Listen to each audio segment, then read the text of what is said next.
what's going on with all this, but it seems like quite the production going on here.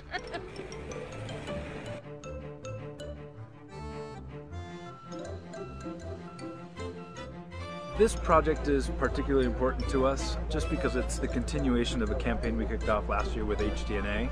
What's going to happen up on top of a mountain, a movie camera is going to fall off the hill and start tumbling down this mountain, each time breaking into different Sony products.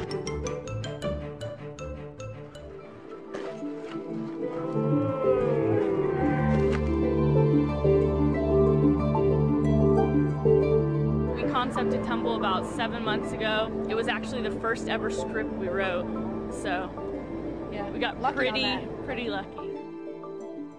It's going to be no tent, no chairs, none of that sort of stuff, one monitor. We'll just go and sit up there, BYO coffee. Okay. When we first got the schedule, it was shooting in 2 weeks, so there was a lot of stuff that needed to be done quickly.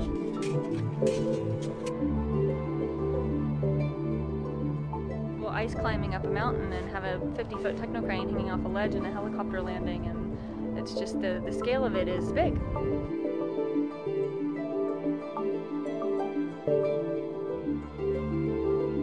We're going to mount a camera in here, tie a rope to it, and Jeff is going to heave it with all his might off this gondola.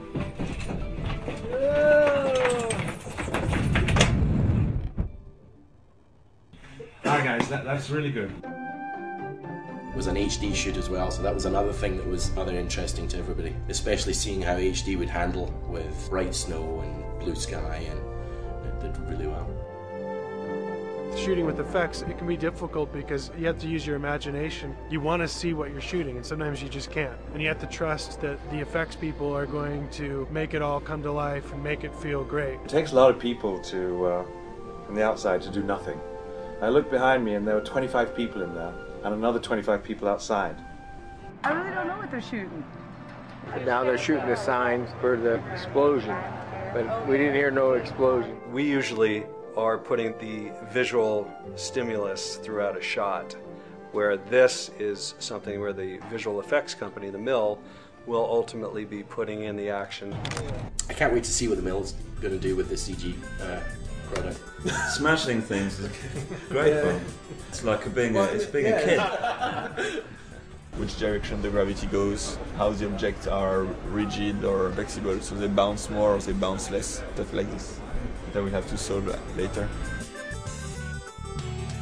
This is for the shot where the Blu-rays are reforming after the initial breakup shot. It's the first time they reform and we need to kind of see what's happening quite clearly.